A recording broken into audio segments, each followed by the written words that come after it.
What's going on, everyone? Welcome to the newest episode of Bleav in Oregon podcast brought to you by FanDuel Sportsbook. I'm Zachary, Neel. He's Jay Stu. Jonathan, what's up? I messed that up, but go for it.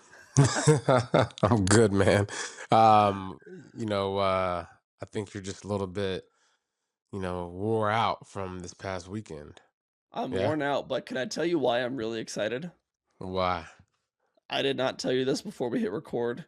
This is episode 200 of the Wow. Bleav in Oregon podcast. Look at this, huh? Look at That's you, why I man. was a little excited.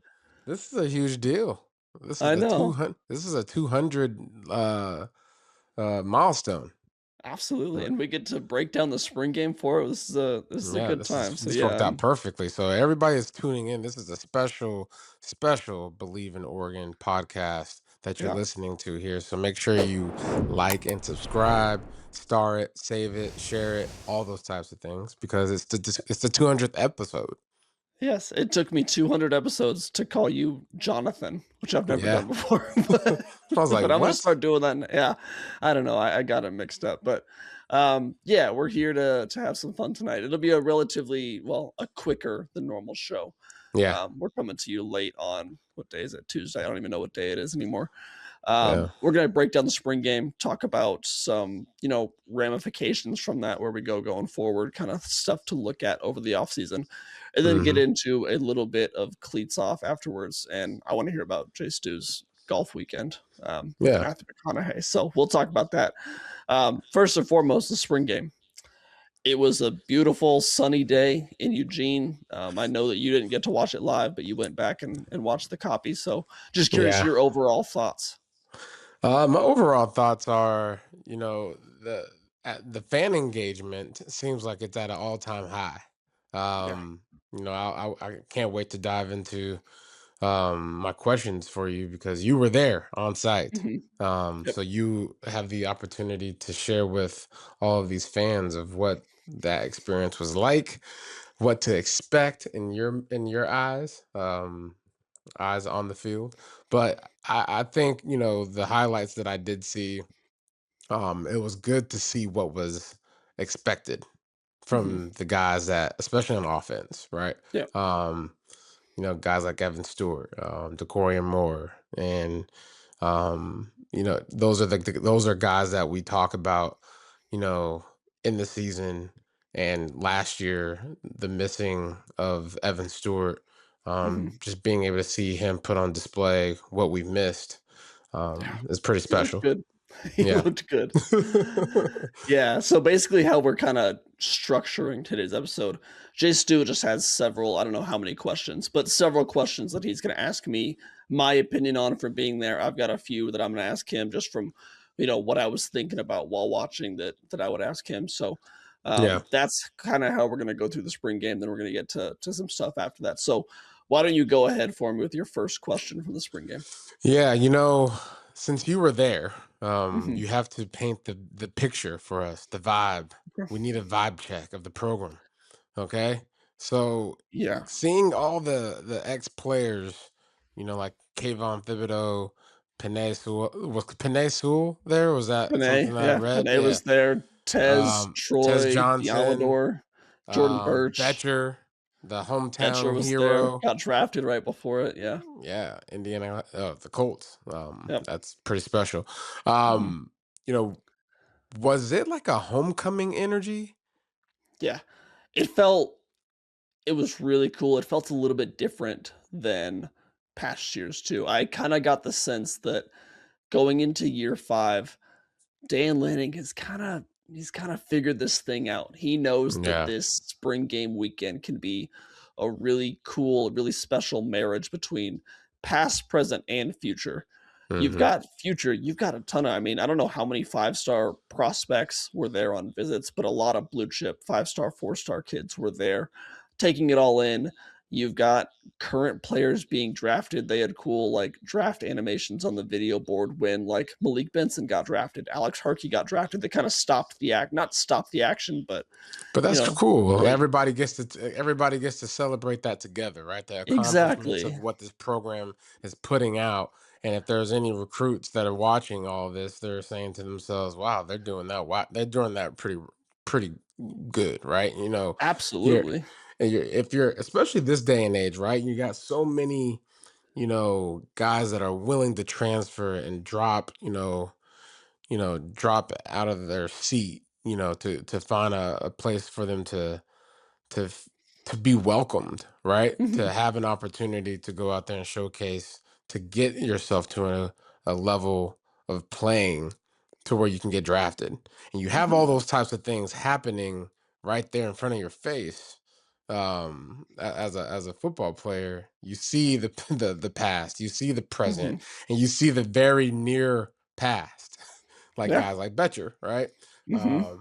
And if you can touch it, it becomes real, right? Yeah. And when it becomes real, that's when you really start to believe in yourself. That's when you really start to believe in yourself as a program too. Seeing guys like that and being able to share those experiences. I mean, I look back at when I was drafted, there was nothing near It didn't happen. Yeah. this happening, right? Like I got a Yeah. text, I got a couple missed phone calls from, Bilotti and Coach Mhm. Campbell, and then I called him back, and let him know, what my excitement level was for going to Carolina Panthers and whatnot. But that's a special moment for those guys, and they're going to remember that for the rest of their lives. But not only them, their teammates are going to remember that for the rest of their lives, especially the guys that are the glue to the Mhm. program, right? The guys that aren't going to go to the next level. Yeah. These are moments that they're going to be able to look back and say, "Man, I'm glad I got to send my comrade off into the league the right way." Because I'm pretty sure after that spring game, there's probably a couple beers drank. That's probably fair. Yeah. Well, and so it was cool for the recruits to see the present and the future, like seeing these guys come to Oregon and get drafted. Like that's cool. It was Yeah. also I thought it was very cool just to watch during pregame warmups, and you see the past, the guys like Kayvon. I mean, Kayvon was on the field coaching with the pads on his arms, coaching the D line, giving Mateo tips, giving Nas Wyatt tips, like breaking these guys down, giving them all of these like techniques and stuff. You see Tez Johnson moving around a little bit with his receivers. You get Panay out there working with the offensive line. It's like these are really good NFL players that are coming back and now part of this program and helping coach you. So if that's not a reason to come to Oregon too, if on top of the NFL draft stuff, it's like this was Yeah. just in general, it was just a really cool It was like a culmination of everything that's happened. it was like a family affair, It right? was. It Yeah. was like, and you had Kenyon Barner in the booth calling the spring game, Uh-huh. Yep. doing a fantastic job. Shout out to Kenyon, Always. always Always. doing his thing. Um, but no, man, I just think it's the retention that Oregon is showing, right? Mhm. You got these guys coming back, but you also have guys that could have left last year Mhm. that came back, and it's Yeah. almost kind of Absolutely. like it's like a weird nostalgic thing that never happened, but Yeah. feels like it happened. Yeah. I got you. Exactly.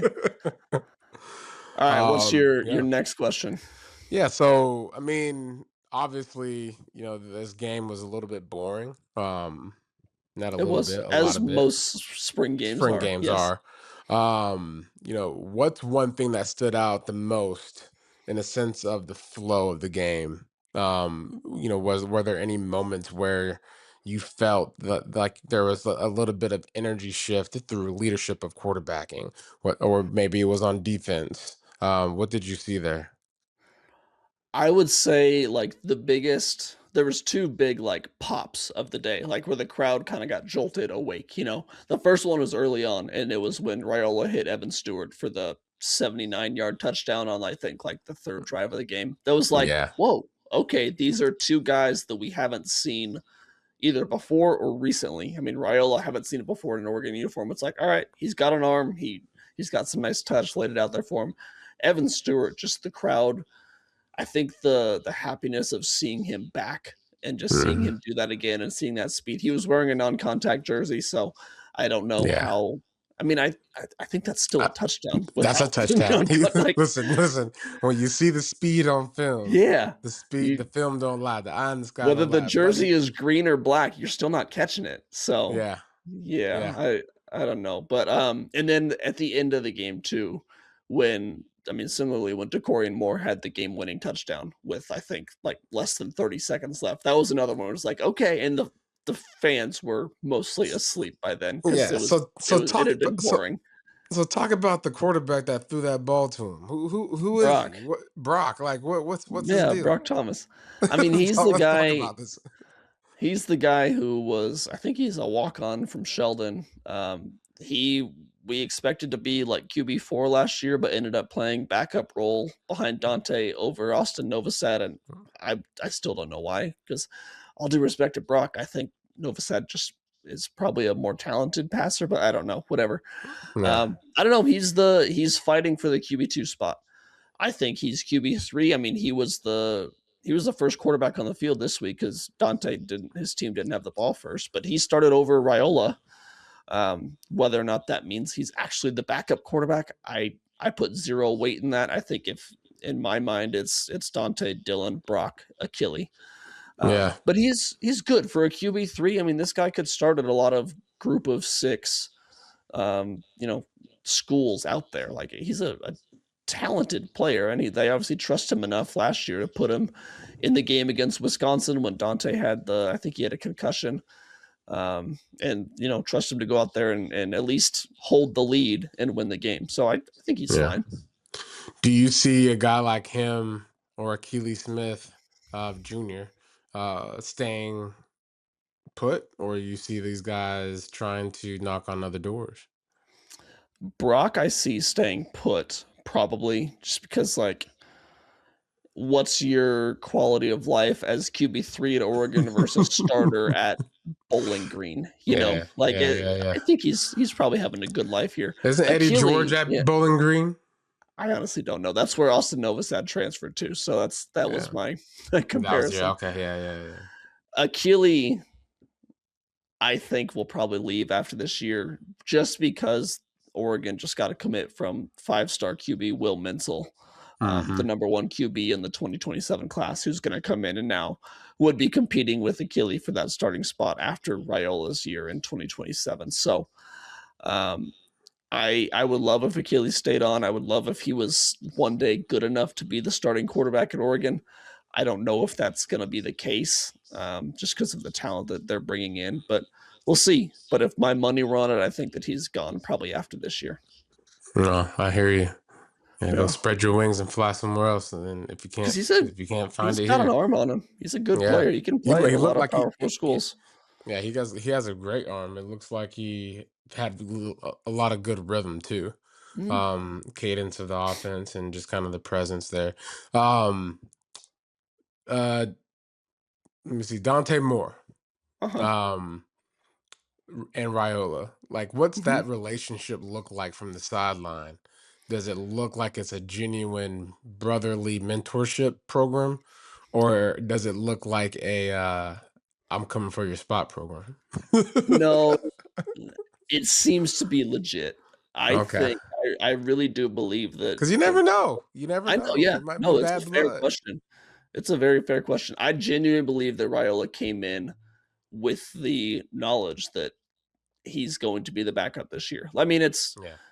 let's be real about it. Dante is one of the best quarterbacks in the nation this year, if not the Yes. best quarterback, and maybe the number one pick next year. So, Yeah. like, yeah, Dylan is coming in and trying to compete and trying to push Dante. I don't know if anyone, even himself, believes he has a chance to win that job or if the job is even quote unquote open, despite what Well, that's coaches may good. say. This is a healthy quarterback room. Then this is going to work out. This is going to because you never know, right? People's Mhm, personalities come into a spot like that, and they say, "Oh, I know what you guys think this is, mhm. but I'm delusional." Yeah. and, and Well, I'm glad to know that Raiola's not delusional. even earlier this spring when we talked to Dylan, I don't know, I don't forget the exact quote, but he says something along the lines of, this entire quarterback room is doing what we can to help Dante get where he Yeah, wants to go because that's where that's we all want to awesome. go. I was like, That's okay, awesome. he seems true to his word. Like I've got no reason not to believe him in that. Yeah. So it seems like a good relationship. And speaking of relationship, Malik Benson Mhm. got drafted. I heard some, saw some quotes about Dante Moore and his excitement level for Malik getting drafted. So there's obviously there's chemistry there. And you look Mhm. at last year and that connection that they both were able to have, especially with the injuries, Evan Stewart, at Dorian Moore at one point. They obviously had a bond. Mhm. Who is going to step into that type of role as Mm. far as connective tissue? That brotherly edge. Can you sense it? Can you see it on the sideline? That's a Sometimes you can really good see it. question. So you're talking about in the receiver room in general, or are you talking And about the team? it could be it can be. I I think I've would got an say answer for you with the I receivers. would say the receiver room, because when you talk about, success for a quarterback, he Mhm. has his guy, Yeah, right? And Malik Benson was that guy yeah. clearly last year. So who is that this year?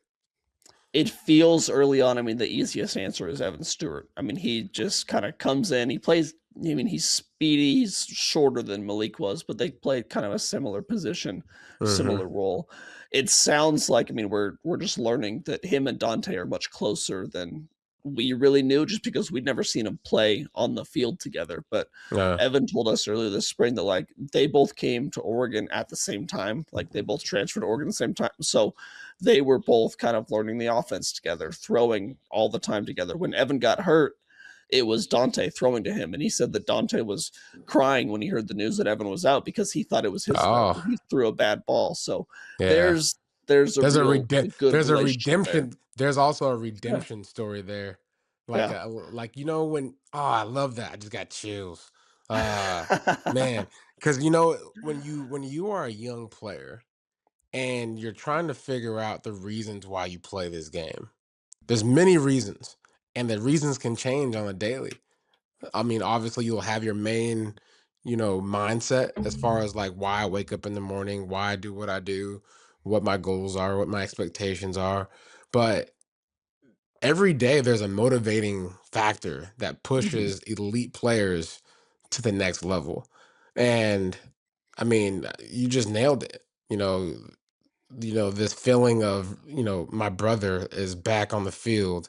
Mhm. I want him to eat, right? And Yeah. like he deserves to eat. Like I like that. I like that. It feels like he Um fits that mold, that he's that perfect key to kinda fit into that hole that Malik is leaving. yeah, that's awesome. All right, filling big shoes. Okay. Um what player or what position group did you see uh on Saturday that has some big shoes to fill, and that either is Okay. filling them Uh-huh. or it's kind of questionable? So I've got 2 answers to this. I mean, and it's in the trenches. I'll start with the defensive line. The Hmm. the depth of the interior defense, actually the whole defensive line, but we know that the depth of the defensive line left via the portal. Hmm. Tion Gray, Jericho Johnson, and Terrence Green left, and rightfully so. I've got no ill will towards them. They wanted to start somewhere. They weren't going to start at Oregon. That's fine. There was questions about the depth of this defensive line because they're young and unproven. Oregon rotates so much. Can they be as good as they were? They looked pretty damn good on Saturday. I know you're going up against offensive lines that aren't completely settled because they're mixing and matching, but Aiden Breland, Matt Johnson, DeAndre, what's his name? DeAndre Campbell, the transfer from North Carolina, North like Carolina. looked really, really good. And then you go out to the edges, like freshman Tank Jones, five-star freshman, looked really good. The Elijah fact that Rushing his had a name good is day. Tank Jones, Yeah, he's that's got to be perfect. elite. It's The an fact that elite we have name. Live up a to it. Tank Jones and an Elijah Rushing as pass rushers, like, come on. Yeah. These guys You have to better be run good. because the Tank about to rush you behind. Yeah. So, the defensive line, I know they've got big shoes to fill just coming in as those depth pieces, rotational pieces. They looked great. I have 0 concerns about the defensive line here. Offensive side of the ball, you're replacing 3 starters. 2 of well, 1 of which no, 2 of which got drafted. Isaiah World signed as a UDFA. Um, so I mean, you got big shoes to fill there, and they didn't look spectacular in the spring game, but I'm willing to say that's more because it was a spring game. You played in spring Yeah. games. How hard Yeah. was it to run behind mixed match offensive lines? Yeah, I mean, back when we played, it actually wasn't as mismatched. Okay, It was a little bit of like, no, these guys need to figure it out together. okay, But also, but also too, back then, we didn't have everybody and their mama tuning into what we were doing during that's true. It spring was ball more of a either. practice. Yeah, Yeah, and so nowadays you kind of have to protect what your identity is going to become and what it is with the yeah, players.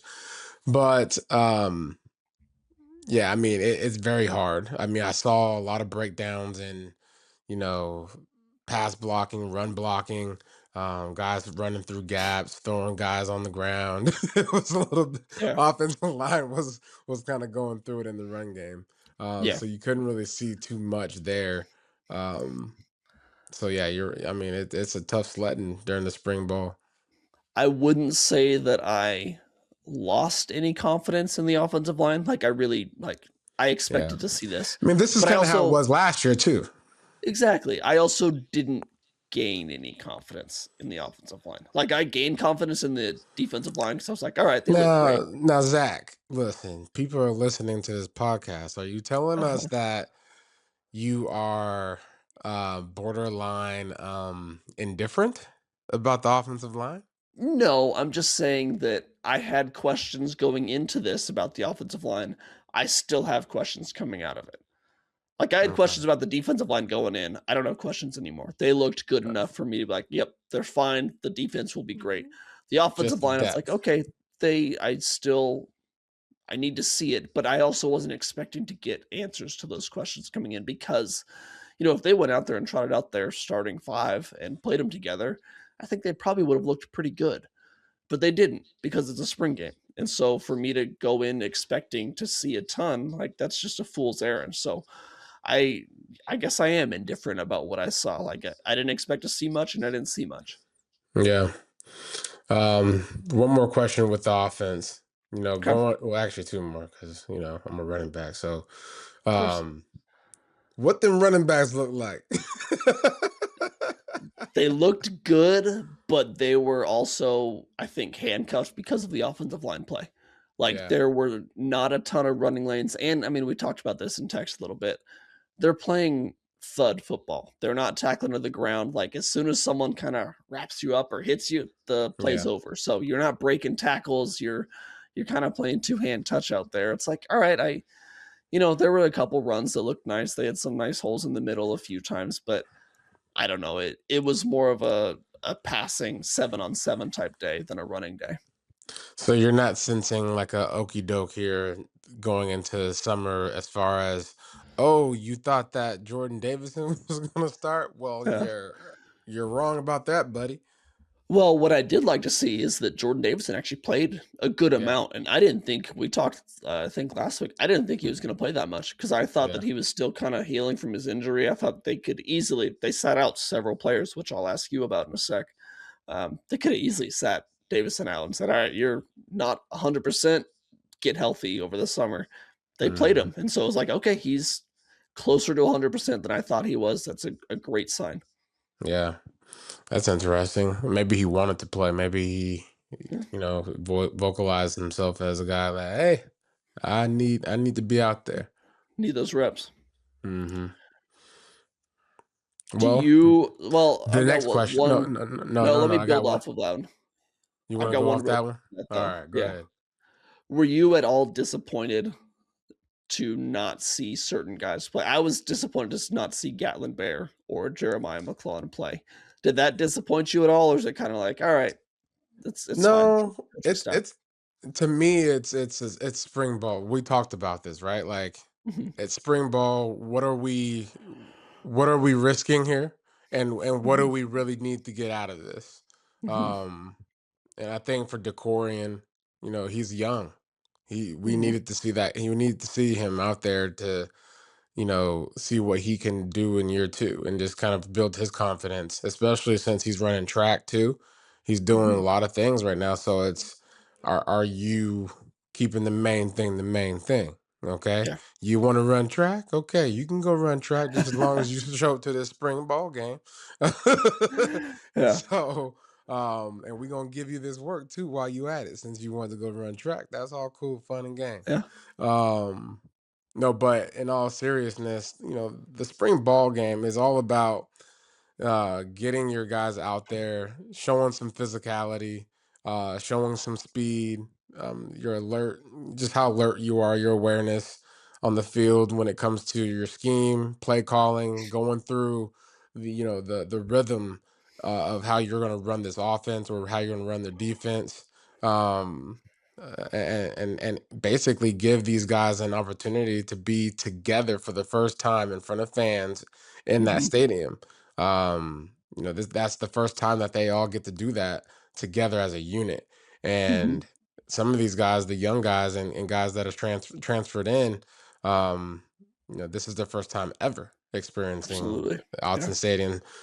um, but I think not seeing certain guys in a spring ball game, my butt's not hurt. This isn't a real roster, anyways. This is just Sure. guys out there just playing.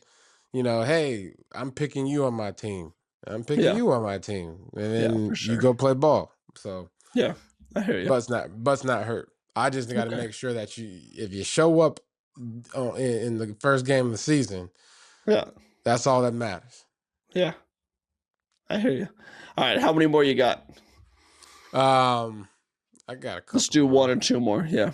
All right, replacing Bryce Betcher. Uh-huh. Um, seeing him get drafted, seeing a lot of these guys get drafted, it makes you realize, like, man, um, who's going to replace this guy?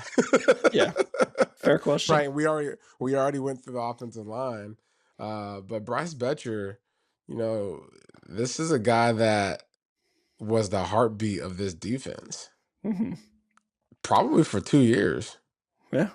Uh-huh. So that absence on that side of the ball in that linebacker room, who steps up in a way that you know emulates that gives it a value add, Mhm. um and who is that, and is it someone that we should expect, or is it somebody that's least expected? I think Jerry Mixon obviously is the easy answer. I think he looked good. Okay. Expected him to look good, he looked good. I was very impressed by Gavin Nix. I think he could kinda be the next in line. Unfortunately, we didn't see Braden Platt play. He wasn't even there. We didn't see him at all, so, Hmm. not sure what's up there, but he didn't play, so I just wanted to see him. We both obviously, you're very high on him. Yeah. Um, Come I on, think dog. You got to show up to the spring game now. What you was I over there don't doing, man? Chasing tail? What's going on? I don't know. I would be surprised if that's what he was doing, but, But man, it's a um spring ball game. Like, come on. You got to at least be on the sideline. I think Gavin Nix looked really good. I'm interested to see more from Dylan Williams. I think he's a solid player. Devin Jackson looked really good. He's kind of that the defensive version of Evan Stewart this year, kind of like, all right, do Okay. or die. This is last year. I think he could Yeah. be a solid player. So I think they have the guys. It's just about once we get to fall, who's going to step up. My bet right now would be Jerry Mixon and Gavin Nix. I would not be at all surprised if it's Devin Jackson in there too. Okay. How did Jet look in person? He did nothing. I mean this with no disrespect or cooling down. He did nothing that grabbed my attention. I can't point to a single play where I was like, "Oh, wow, that was an amazing play by Jet." Hmm. I mean, I watched the film back once. Did he look quick? Did he look fast? Like, did He he look like he looked knew what he was doing, or did he look confused?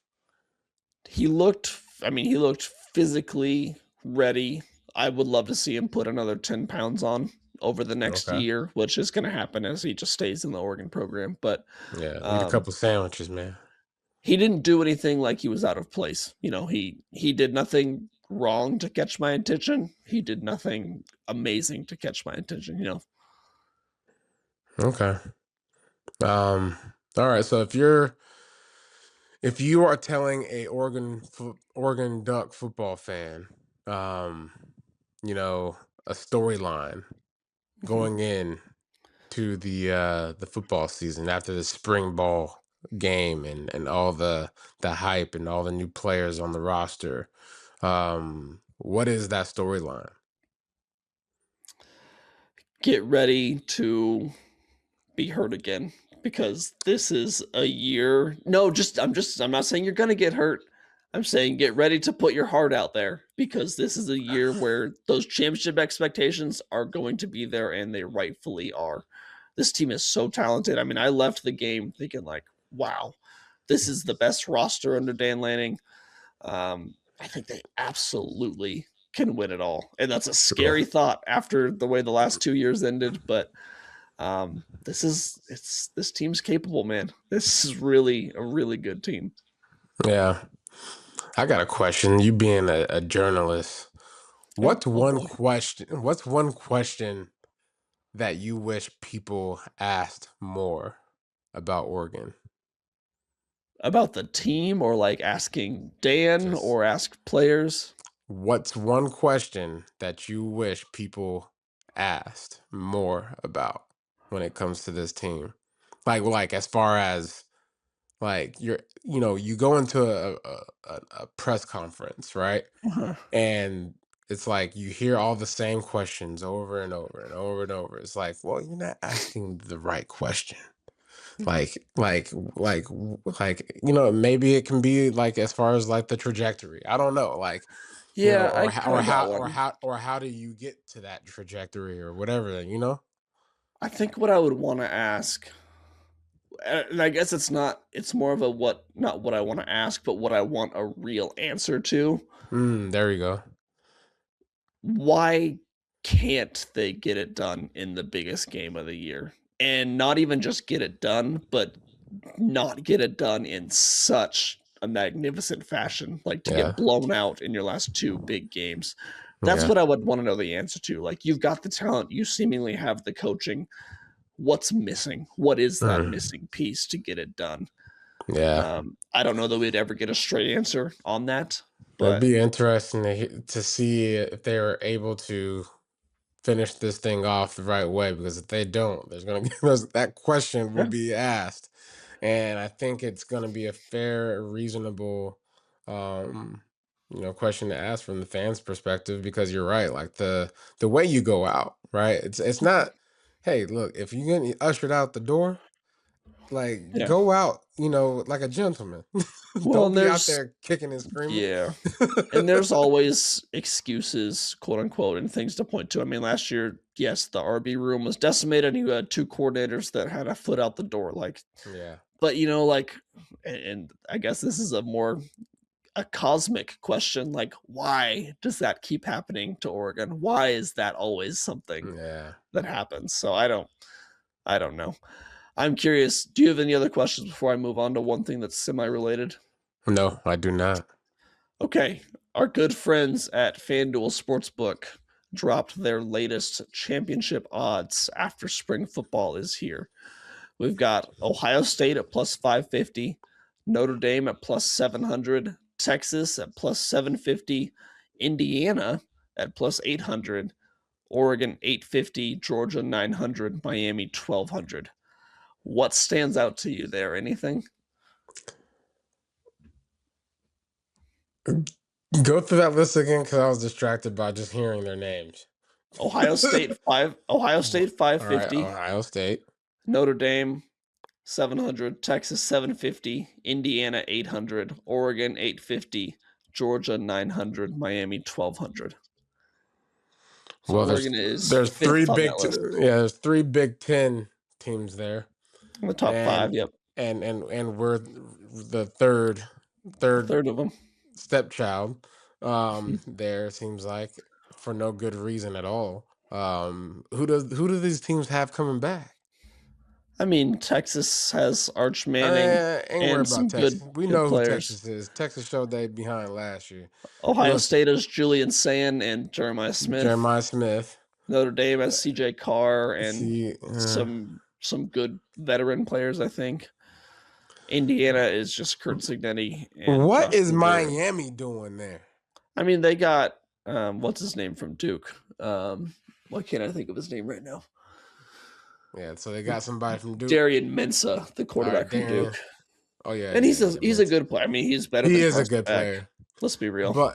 but they ain't got them dogs on defense. Them We'll boys see. gone. They lost him to the draft. Yeah, you're right. Them boys gone. We got our dogs back. Yeah. Okay, they ain't gonna be able to stop nobody. They So was what? barely winning games last year because they was able Yeah, to stop people. they Okay, didn't even win their conference last year. like they were in the mix because they were stopping. They ain't gonna stop a cold next year. They better be glad they in Miami where it's hot. Yeah. Okay. So what Jay Stu and I are saying is, if you're a betting person, head over to FanDuel Sportsbook and put some money on Oregon plus 850. I Yeah, think that is a valuable I'm bet right very now. valuable. I'm about to put 2 grand on that. And I'm pretty sure they've got futures up like playoff teams. I don't know what they're at right now, but Oregon to be in the playoff, Oregon to be a Big Ten champion, Oregon to win it all at 850. Have Indiana. some fun. Let's make some Y'all early ain't investments. got Mendoza no more, man. He in the race. They got He in the Josh black. Hoover. Man, who? Who? Look, Yeah. all I got to say is, look, Kenyon Barner said this. He Mhm. said this will be the year, right? This will be the year that the Oregon Ducks get to the national championship and win it. Okay. So, Kenyon, you better be right, dog. Otherwise, we're gonna be hurt. We're gonna be Yeah. hurt. Some hurt souls over here. Yeah. Yeah, that's true. I've got a couple of NFL draft things before we get to cleats off and close this out. I Bleav what 7 Ducks were drafted this past week. Which was your favorite landing spot? Where it's kind of like doesn't matter if it was first round, second round, third round, like where you just see them and the team they went to, you're like, yes, I love that fit. I think they're gonna thrive there. Ah, I love the Jets for Kenyon Sadiq, Really, that and was gonna and be my least favorite. no, and it's only because of the additions of the rest of the crew that they got. They got a really good first round They had a good draft. draft, and I think when you have 3 guys in the first round that are going to be able to grow together and develop and participate to make that team a better team. I think Geno Smith, his um his opportunity there, people are what I hope is that he's a sleeper, right? I hope that he comes and basically rebeautifies his career after doing so in Seattle. Yeah. Typically what you see with quarterbacks like this is they can go somewhere and get a revival in a Mhm. sense, right? But in New Find York, some. Yeah, don't I know. trust it in New York of all I don't. places. No one's gonna trust it, but as far as his individual production, he's going Mhm. to find success Yeah. because every good quarterback knows where their uh, safety blanket is, and Mm, it's in the tight end position, especially sure. now. The teams are moving, heavy to the multiple tight end sets, Mhm. and so he's gonna get a lot of opportunity. Yeah. And he's in a big market, and I just look at the opportunity and the upside there, Yeah. and I just want it big for him because I also think he has probably the most pressure to perform Yeah. out of all of especially the offensive players outside of Mendoza. Um, I think he's a guy that he's a freakish athlete, right? He's being compared to so many tight ends already, right? So I'm really hoping and really excited to see his career take off. And he's also gonna be playing with a first round pick quarterback next year too. So, Yeah. like, he is in the future, I think, set up for success. It's just like, I was surprised to see Nah, him man, go watch there. Gino. Gino gonna do his thing. Watch. We're gonna talk Uh, about all right. So New York Jets is gonna okay. be a topic this year, along with my Carolina Panthers. I got Yeah. so the Hopefully for different reasons. so the New York Jets are my AFC team to follow. Oh, boy. Okay. They got Brees Okay. Hall. They got Brees Hall Have too, and he have got fun with that. no Brees Hall is I gonna be just able to mean run the have fun ball. with the Jets. Man, look, Brees Hall gonna be able to run behind Kenyon Sadiq, blocking tight Yeah. end that can do it Yeah. all. Yeah, that's Okay. fair. I I really like where Kennedy ended up. I love him with Yeah. the Chiefs. They needed help in the secondary. They just got. I mean, I like him being in a Spagnola defense. I think he's just going to be able to plug and play there, be a really good nickel for them. Looking at next year, I personally have set the over under of Oregon Ducks drafted in the first round at 3.5. Would you go over or under that? I Three and a already know half the answer guys to are your question drafted. here. I'm definitely going over. In the first round, in the first round. Oh, in the first round? Oh, well, you got one. Mhm. Um, Evan Stewart could be, depends. Um, Depends on how fast he is. If That's he's fair. lightning fast, like, is he a 4-3 guy? I think he probably could be. If he's a Yeah, 4-3 I guy, wouldn't be then he can be a surprised. first. If he's a 4-3 guy, he can be a first round guy, depending on how many yards he gets, production, and all that. No drops. Don't be dropping the Uh-huh. ball, Evan. Don't be out Yeah. here showing out in front of all these people in practice, and then dropping the ball in the game. Um, but running Dante, backs are Evan. young. Mhm. Uh, oh well, I'm over here looking on the offensive side of the ball. Yeah. Where it's going to be coming from that defensive side, but it's about to be Yeah. probably like three. I think three plus. I've I've seen mock drafts with 5 over the past 2 Yeah. days, and Okay. 5 with different players. Like, I think you could I mean, players who I think could go in the first round, not saying all of them are going to go, but you could have Dante, you could have Evan, you could have Jamari Johnson, you could have Oh yeah. Amari Washington. You could have Mateo, Tatum. I've also seen Poncho Lululu in the first round of some mock drafts. It's like, Yeah. okay. You could have as many as, I mean, they're not going to have 7 or 8 guys in the first round, but there are 7 or 8 guys I've seen in mocks recently. So it Yeah. could be I crazy. w- Man, I wish Poncho was. If Poncho was in this year's draft, Uh, we would have got him. oh, would you? Okay. But we got a nice little we got a the center from Kansas State, Hecht. Okay. He was actually he was ranked one of the top centers this year. I got a Uh-huh. question for you. Hey, what's up? Going to the draft, right? Not Uh-huh. going to the draft, but talking about the draft. There's not when you there's a huge. I feel like there's a bigger drop off that no one's talking about when it comes to later round players right now. Hmm. And got because there's a lot of guys staying. Uh-huh. They're staying back at their college and getting paid. They're if they got a third, fourth round grade, they're getting paid more to stay in college if Yep. they're a dog, right? So, you know, I'm slowly starting to shift this whole like idea of like being kind of, not pissed off about the NIL and the whole system You of. against playing players now?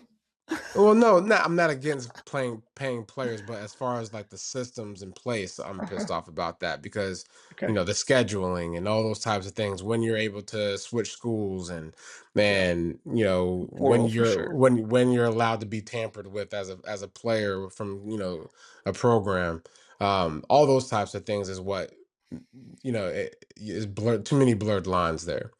For sure. Um, but you know but I'm starting to understand kind of like what the good is in all of this is really the development opportunity for a lot of these guys. Mhm. You get Raiola being able to transfer from Nebraska to find a better situation for him to end up getting drafted, right? Mhm. And there's a lot of instances like that where guys are at one place and you know they have to look out for their best interest. He was hurt last year, and that's a setback for him. As far as being able to finish the season out and showing what he can do with that team, now he kind of has to start from scratch. So go somewhere where you can start from scratch with the best resources, with the best coaching, with the best, player in the room that you're going to be in. That's in the best player in the nation, and Dante Moore, right? So I'm starting to see like you know if you're a NFL scout. you're almost kind of like shifting to this idea of you have to start drafting older players. Mhm. Oh, yeah. Period. You like back in the day, it was like, man, you old, you 23, you can't Mhm. play for me. Yeah. Yeah, Yeah, we're seeing, like, 25-year-olds get drafted now. yeah, and so I feel like this game is going to I just wonder like how much the longevity aspect for these players. I played 11 years in the league. Mhm. Like, does that mean that you know this game becomes shrank in ways for Mhm. guys' careers? You know what I'm saying? Because that age gap in the NFL is starting to decrease. I think as with anything, it's gonna ebb and flow a little bit where I mean, we saw this happen with the NBA decades ago where the best NBA players played 3 to 4 years in college and then went to the NBA and had a little bit shorter careers, and then they went to, straight out of high school, one and done, and had longer careers, and now it's kinda going back because of NIL, you're getting paid more and developing more. You're kinda seeing that in the NFL a little bit more. Of course, they've got rules in place for how long you have to stay in college, but um, I don't know. It'll be interesting to see how it goes over the next few years because it's still so new that like I don't know. Is it good for the game? Is it bad for the game? We'll see how it plays out. Yeah. It'd be interesting. That was just a thought Yeah, that I had yeah, I watching the like it. draft. Cause like obviously I'm like watching some of these, I'm like, "Pfft," and I like go and watch their film, like, eh. Yeah, Eh. yeah. Meh.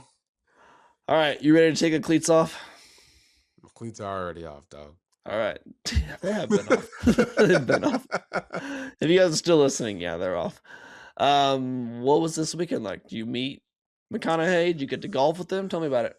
So did not get to golf with Matthew McConaughey, but I did shake his hand and I said, Okay. "Hello, Mr. McConaughey. I am Jonathan Stewart, and it's very nice to be here at this fine establishment. Uh-huh. Uh, and thank you for putting on such a top-notch um, event that Yeah. gives back to your community." Uh-huh. And then I stood next to him and I took a picture with a group, Okay. and Is then that that the was extent it. of it?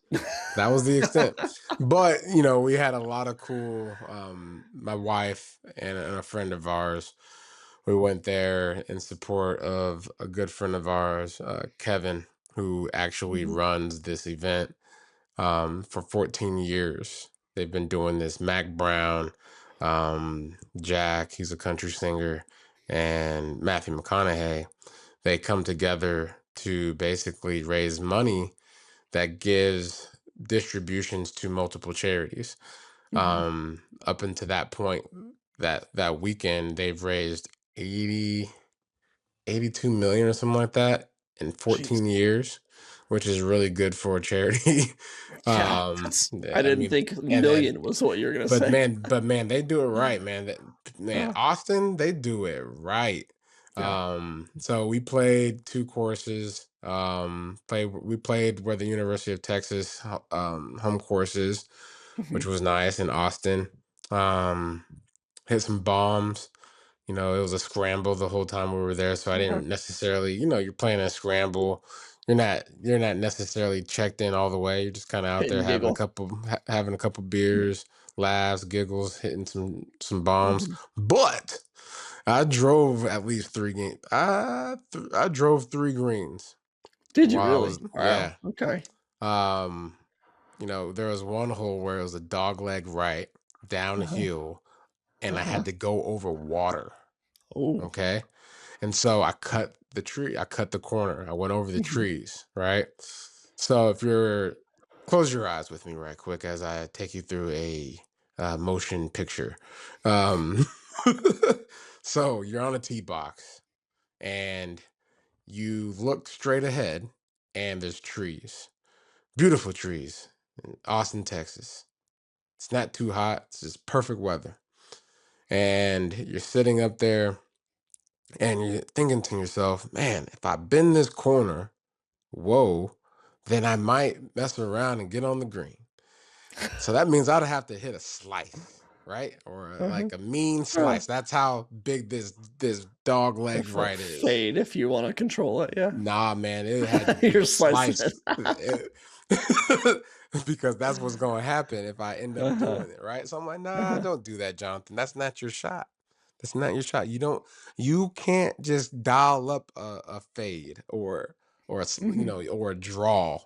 Yeah. And that's what I've learned about my game. It's like, man, just hit a draw and you'll wrap around the corner. No, that's not what you can't. No, You, you're hit it straight and you're aiming way yeah. the wrong way. So you know what I did?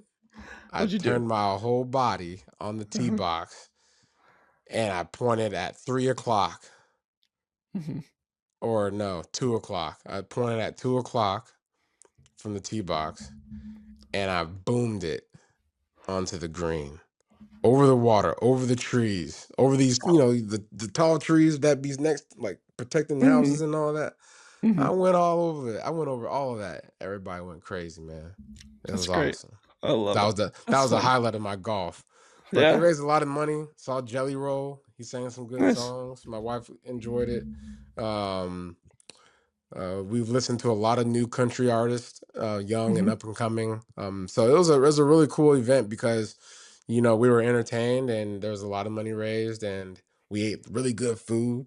Oh Yeah. man, the barbecue there. Oh, that was the best. Boy, that's the best barbecue in Texas, all in the United States. I'll Bleav it. My goodness. Listen, y'all go to Austin and find you some barbecue. You can probably go to anywhere, to be honest. Yeah. I got some cowboy boots. Wow. Okay. Yeah, man, I'm getting back to my roots, man. My Stomping family's from around. Georgia. I sent the Okay. picture to my mom, and my mama sent me some teary-eyed emojis. She's like, "Oh, I'm so proud of you." That's But great. I like, love it. yeah, my family grew up in Georgia. Or they grew up in Georgia, and my granddad has some on my dad's side has some boots still from when I was like 4 years Hmm. old. He still wears them. It's his work boots.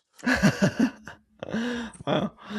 I love it. Oh, that's great. I'm Mhm. glad you had a good weekend. Yeah, man. How was your Good weekend? to- What'd you do? Well, you went to the spring game. That's what you Spring did. game is busy, and we finally moved into the new house. Oh, you moved And during spring ball weekend? it was Man, my what y'all life has doing, been man? hell over the Man, you past you got you over 7 days. there just you out there running with Yeah, your head cut off. we didn't do things the right way, and we learned, but it's fine. So we're moved into the new house. We've got everything, you know how it is, like in boxes, and Mhm. don't know where anything is. So Yeah. a little bit chaotic right now, but we're The good. We're things here. that you aren't missing, remember it. Get What rid do you of it. mean? Oh, right. Yes. I can't wait to just yeah. There's some dump runs coming up. We're just like, all right, we don't need any of this. Uh, Marie Kondo all of this and just get rid of it. Yeah. No, so it's good. I'm exhausted. I know you're exhausted too. So yeah, we're of course we came in saying we're gonna do a shorter episode. Here we are, 53 minutes into Nice, because this. we just like talking about football and we're talking about our life and golf. We But I'll go tell you on. this, one thing that I am looking forward to next week Uh-huh. is on Wednesday of next week, I will be playing in a scramble pro-am match for the Truist Golf Tournament here in Charlotte, North Carolina. Okay. PGA. PGA. Okay. Okay. And so yeah, I've been working on my skills so that way I can go out there and be the guy that's hitting the long drives so my team can use it and make putts.